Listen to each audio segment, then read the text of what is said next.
Hello, everybody. How you doing? Actually, we'll go big cam for this. Hello, everybody. Hope you guys are having a fantastic month.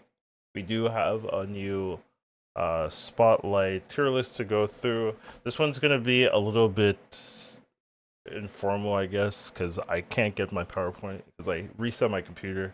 Anyways, blah blah blah. It's gonna be more informal this time. Should be faster. Main takeaway, if you just want to know my main thoughts, is I think the season pass is very good. Definitely something you should pick up. I think it changes how you play ongoings for the future, and it also has like a unique effect. We'll get into it. And then in terms of the new spotlights, I wouldn't say any of them are critical. I do think there are a couple good ones, but I do think compared to some of the new stuff we're getting in the following months, this is particularly a lower rated spotlight set of cards comparative. So if you want to skip these, save up your keys for next month or future months, I think that's perfectly fine. But without further ado, let's get into main. So first off, we have Sam Wilson. This is a very unique card. It has a completely new effect that we've never seen before in this particular game, where it's a 2/3, right? Decent stats, but you also get this 1/1. Now, the interesting thing about this 1/1 is at game start, you get the shield at a random location. So by just having this card in your deck, you get a free 1/1. And that is, to me, very powerful, very strong, very unique effect. So and that's not all this card does. I actually think if that's the only thing this card does, it's still playable. It's like near bad, but there will probably be some decks that can take advantage of it. But that's not the only thing it does. Now, this can't be destroyed, so you can't kill monger it, right? That's fine.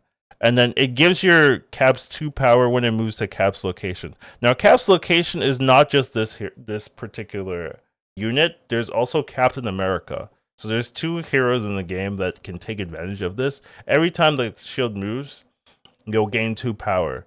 So the dream, right, is you play this, then you play Captain America on 2, then you'll play like Captain. I'm not. I mean, you'll play Sam Wilson on 2, Captain America on 3, and every turn you can just balance the shields, right? So essentially, this alone 4 power it, but then you get 2, 2, 2, 2, so you get like 10 extra power, like 14 power. Plus, you're playing Captain America, which is also quite a lot of power. It buffs ongoing, so this is an ongoing. This is also an ongoing, so it'll buff both. Well, I mean, you're not playing both in the same lane. Maybe you are. You can do that as well. So you're just getting a lot of free power for the early game. So the downside is if you don't play this on 2, or if you don't play this at all, right, you don't get to move the shield, so you don't get the +2 power. But I think you always get the +1 power. Plus, you have opportunity cost. Plus, it synergizes with ongoing decks if you are making things like Spectrum and stuff like that. It just seems particularly good. And to me, this is a card that you can't replace. Right? If there are decks that need Sam Wilson, you're gonna need to have this card. You're not gonna be able to replace this with any alternative. This so to me, this is like a card you if you like deck building and you like having different strategies, this is like a instant no brainer. Now I will say it is an ongoing card. Ongoing cards have some weaknesses, especially with Enchantress and what's it called, and Rogue, and maybe even Red Guardian if you are doing that. So there are some weaknesses, right, that you have to be aware of if you're playing ongoing. But I think this opens up your build diversity to realistically add ongoings and be like better relevant, because this card seems very good, very strong. Plus, it opens up synergies for the future. So this to me is like absolutely grab it if you want to have build diversity in your deck building, that kind of thing. And just it's also strong, just a generically strong card. So I'm high on this one. I think you'll see this in the future. Like that's my thoughts on this one particularly. So yeah, that's my thoughts on Captain America, or Sam Wilson, however you want to call it. But yeah, it seems like a card I would be picking up for sure. Now let's go into the actual spotlight. So we have 4 weeks of spotlight, I believe, this season. So first one we have Joaquin Torres. So Joaquin is a 3/4, and the ability is to ongoing, right? Also an ongoing. The on reveals of your 1 cost here happen twice. So it's not there aren't too many like super great one drop combos. I would say like Hood's pretty good, Silver Sable's pretty good. Maybe Hawkeye, if you can trigger it, that's +7. Right. So there's a couple bounce decks, right? Like, so to me, like this like a bounce card right now, where if you have some bounce synergies, this can be like your big payoff, right? You can replay it with bounce, so your Silver Sable can just like go crazy, right? So it seems reasonable. Bounce has a lot of like low cost activators, and this seems like another one to add. But I wouldn't say it's right now its core. I do think it's a type of card that does get better in the future as they add new one cost cards. But I do think it's tough to build one cost like Series 5 level cards. Like Silver Sable's the last one I remember. Nico is also a really good Series 5. They are there was a reveal for Celine that they're changing, which would also be really good here actually if they change Celine. So there's probably some worlds where you can really have like a very efficient bounce deck focusing on these one cost cards. But generically, it's a card that's going to take some work, I think, and might be like strong in the future. But right now, like you can get away with bounce without this. But if you do like bounce and you want more options, I do think this is like a pretty reasonable card to get. But it's not something I'm like, oh, you have to get. Like, but I do think it's reasonable. Now the cards is next to Makari is always a card like I respect, but it's not really something you see too much play. The I thought it'd be better than it was released. I do think it's still pretty good, but it is you do have to pay the price of like a lot of decks are very tight knit and they need specific combo pieces. And Makari doesn't really uh add any combo pieces to your deck, right? It's not a card that like, oh, if I have Makari and this, it's crazy. It's not that type of effect. Where like Joaquin Torres, right? If you have Joaquin and like these one cost payoffs, it's crazy, right? Makari is just like kind of a standalone. So you kind of run in a deck that's just like, hey, I have good stuff, and sometimes I can run like a free 4 power in a random lane, right? And it's okay. But a lot of decks don't really need that, and they're all about like I need these specific combos to work out. So it's a good card, but there hasn't been a deck where it's like, this is fantastic. Besides maybe Silver Surfer, and if you're up running, it can, but it's not necessary. Silver Surfer has so many pieces that you don't really need a Carling or card. You'll do fine regardless. Like you already have space issues sometimes with Brood, yeah, just filling up all your lanes. So yeah, and then Namor is actually pretty okay. Not a bad card at all. Series 5 as well, but uh, it's like its one biggest issue is it's very telegraphed. Where if someone's playing a Nomura deck, you kind of know what they're doing. And the second biggest issue is that it gets blown up by Shang-Chi, it gets blown up by Shadow King, right? So those are very common counter tools that people run, and it's easy to lose like 4 cubes off of that. It's easy to lose 8 cubes off of that. So you run this like risky synergy that's telegraphed, and then people can counter you, and you can't really play around it, and that's like its biggest issue. But yeah, it has some uses, it has some combos, and it has potential. But in terms of like high metagame presence, the weaknesses are pretty obvious. So that's my issues with those ones. Next up, we have Thaddeus Ross. I hope I pronounced that. Um, so this card's ability is pretty powerful. It's a draw, right? So when your opponent ends a turn with unspent energy, you draw a card with 2 or more power. So it isn't like draw any card. You have to draw a specific 10 or more power. This leans into Surtur, I would say pretty heavily, where Surtur just runs a ton of 10 or more powers. The other like 10 or more power that's like very common is Red Hulk, I would say. So you can run this, but I think if you only had like 1 or 2 targets, maybe like if you only 2 targets, probably fine. But if you only have 1 target, then you're probably not. It's not consistent to really run it, and you are taking a tempo loss when you play this card because it's a 2/2, right? So it's a 2/2, but has the ability to draw. Draw is very powerful, so it can be good. The downside is the draw is not relying on you. The draw is relying on your opponent having a poor game, right? They have unspent energy, so that's pretty bad for them. I would say like turn 1 is the easiest time to have unspent energy, and then like maybe turn turn 3 if they're unlucky. But if they're skipping their turn 3, like they're probably in a bad spot anyways. If they're skipping the turn 4, they're probably in a bad spot anyways. So it's kind of helping you like guarantee a win. Where if they're playing on curve, you don't get a draw. You have a 2-2 instead of maybe like a 2-5 or 2-6 or whatever 2-drop you're playing, and then it doesn't really help you too much. But I do think inserter decks, right? Like any 10 power draw is a good draw, especially because Scar is so important. So I would say like in those decks you can definitely run this, and this makes sense. So if you are a Skirter fan, this seems like something to adding it to your decks. I don't know how common people are going to have unspent energy if they're playing a good game and they don't want to leave, right? Like if people are having a good curve and they want to play it out, you probably not drawing. But if they're having a bad game, they probably already want to leave, and then they see you draw your 10 plus card, they're like, so I guess it could be a game ender in that sense, where they miss a turn, you get the draw, you snap, and they leave, right? That kind of thing. But in terms of just generically, if you're having a fair game, you don't get a draw, on maybe late game, but yeah, it's still good enough. And having access to draw just ups consistencies of deck massively, especially when it's targeted. So I can still see this being a pretty good card. Kind of reminds me of Daredevil, right? Like Daredevil has a 2/2 with this like crazy effect if you can. Well, they changed some cards, but they had potential crazy effect, and people would use it into success, right? So it's kind of the same thing. 2/2 with crazy effect, if you can take advantage of it to 6, and you can use it for success. So, but if you're not playing Sorter, or you don't really have a 10 cost or 10 power card in mind, not key, especially since you can't force the draw is my main concern. You can't force it, right? It depends on how strong your opponent is.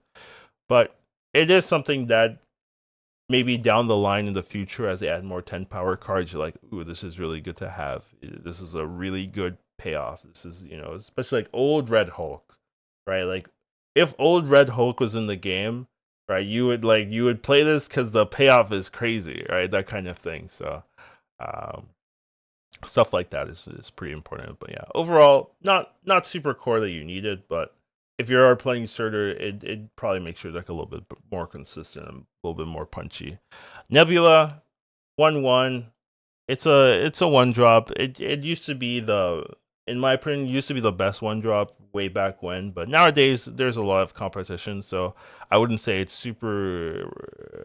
It's like dominating the 1-cost space, but it's still pretty good, still pretty reasonable. If you play it on 1, it usually will get you some value, still be like quite strong. So has a space, but isn't like, hey, this is the only 1-drop you can play in the game. There's a lot of other options nowadays. And then Blink, probably one of the better cards, I would say, in the spotlight here. Blink's is really good. It does a lot of synergies. You can get a lot of cool stuff from it, and just a pretty fun card to play if you like fishing from your deck. So nothing sad to say about Blink. If you're looking for Blink, I would say Blink is like a good reason to get the spotlight. If you're like, oh, I have Surtur and Scar, and I really want Blink, that's good enough for me. So I would say like, yeah, feel free. Next up, we have Redwing. So Redwing is a pretty interesting card. It's it its effect is like very unique. The first time it moves, add a card from your hand to your old location. So it summons a card from your hand, which is pretty scary, and you can kind of use this to Hela-esque a big minion from your hand. I will say like the difficulty of this is it's a random card that you're adding from your hand. So you either have to dump your hand with like very cheap things and then have the move effect, or you just have to have a ton of big cards and like, oh, I hope it hits. There's a lot of ways to move cards these days, so I don't think the move restriction is too hard, but it is notable that you can't auto trigger it. It's something you have to add other pieces to your deck to add the move trigger. But I do think it's not too rough. There's a lot of 1-cost moves, 2-cost moves, so it's not too hard to like dump your hand while using those move abilities and then get a big card. So this reminds me of Dracula dump, I guess. Like if you're using a move Dracula dump deck, I think you can probably hit Infinauts pretty with either Redwing or Dracula. So I do think there's probably a pretty good space for it. The biggest issue is it's a 3/3, I guess, and 3/3 like it's gonna stay on your board. It's not like it disappears, right? It's not like it gets replaced or anything like that. It just stays on your board. So you have to play a 3/3, which is pretty weak sauce. So um that can be pretty sad. But other than that, like the potential of it is pretty good. So don't mind trying out this card if you like it. I don't think this insta splashes into any deck, which is usually my criteria for a card being like auto pick. Like there's a deck I have in mind and you can insta splash and it like just makes the deck instantly better. And I think because of the move restriction and the fact that you want to summon random stuff, this could just be a generic move payoff card. But a lot of the move payoffs are pretty weak base stat. They usually have to move to get their stats. And if you're like pulling Heimdall or something, like that doesn't seem that powerful to me. So it feels to me that you have to make a new deck or adjust a deck for Red Wing in some capacity. So I do think deck builders will probably have a lot of fun with this and make a cool new archetype. But in terms of like generic, oh, will this be good? Regardless, I would say like it's gonna require a little bit of work. And then Baron Zemo's probably the best card in the Spotlight. The best like non-new card in the Spotlight. I think Mill. This is like a core Mill card and just very popular. This is also a very cool Spotlight art. I'm gonna say that throw in there. I don't really talk about the Spotlight arts, but I think that one's pretty cool. And so if you are wanting to run Mill, you are liking that particular archetype, then I think Baron Zemo is a pretty good reason to go for the Spotlight. So if you're like, oh, I want Baron Zemo, yeah, then I would say like that's probably the best card I think of the old cards. So I'd pick that up. And then Loki, we have really just an Arsham card still, and then sometimes you can use it in like Devil Dino type cards, but it's really fallen from grace. It used to be broken. Now I'd say it's like more fair. So it's still okay card if you want to grab it, but it's not the shining example of OP that it used to be. So take that as you will. And then finally we have Diamondback. So Diamondback's a pretty interesting card. It's a 3/3, not the greatest stats, but it has ongoing enemy cards who are afflicted with negative power have an additional -2 power. So essentially, to me, this is a hazmat card. So you play this in a lane, you hazmat the lane, and then you get an extra -8 or -2 across 4 cards, -8 on top. So this is kind of like a 3/11, which is reasonable. 3/11 is like quite good, but it does require extra synergy to become a 3/11. So that it's a little rough, and it is super reliant on the hazmat card. I guess there are other ways of inflicting, but hazmat is the key, right? The Ajax hazmat core. I think if you're playing, I don't know if you can hear that. I think if you're playing Ajax hazmat, of course you want to run this card. Like this card makes a lot of sense. But if you're not running that particular archetype, though it is a pretty popular archetype, then you don't really need Diamondback at all. If you don't like affliction, some people just don't like afflicting. They don't like being the scumbags who are making their numbers go down. They want to make their big number go up. They don't want to make your number go down. I don't mind either way, but yeah, some people just don't like doing that, so they don't really need Diamondback. And I wouldn't say it's like super core, but it does seem pretty good. It does help. 3/11 is a reasonable stat line for afflict, and you can play it on 5.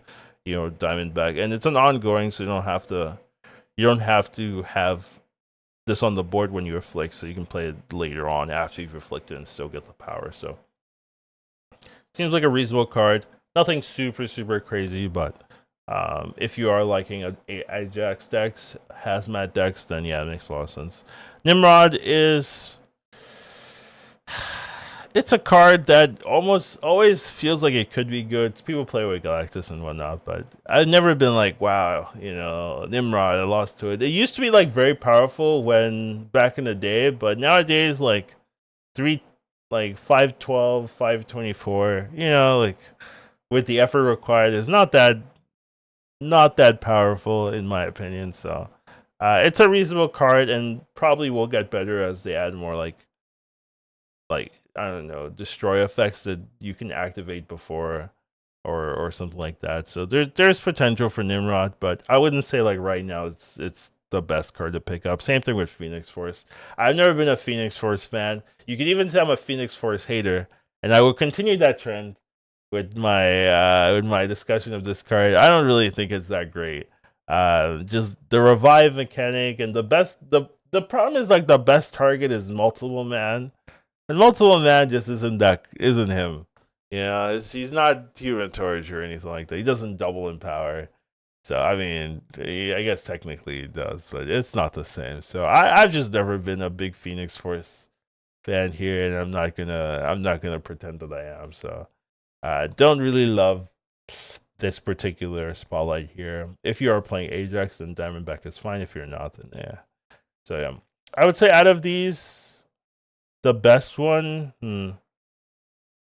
I mean, it's these all of these cards are very archetype specific. They're very niche, right? They're not. None of them are like generically good. Kind of like the spotlight is. They're not Iron Patriot, right? We just put Iron Patriot or whatever, and it's fine. Torres is like bounce. This is like Surtur. This is a move deck, but a new move deck that has big cards in it that you can get the payoff. And then Diamondback is Ajax, Hazmat decks. So they're all pretty niche archetypes. So there's nothing like, hey, this is you're going to need if you don't play any of these archetypes. So it's more like, do you really want some of the supporting cast? And I would say like Blink and Baron Zima are worth, but the others are they're up to whether you're missing them for your deck. So that's pretty much my thoughts on these particular spotlights here. It's a little bit fast, a little bit cleaner. Hopefully I get my PowerPoint working next season. But yeah, just taking a look since we have time. Just taking a look. Isan looks crazy. Star Brand also looks pretty crazy. Fire Hair also looks like next month looks good to me. So I wouldn't be sad if you're like, oh, I want to save all my keys for next month. I think that's absolutely fine. So we'll talk about next month when it happens. But yeah, take care of yourselves. Hope you guys have a wonderful rest of your day, and I'll see you in the next one. I realize I don't have my ending music.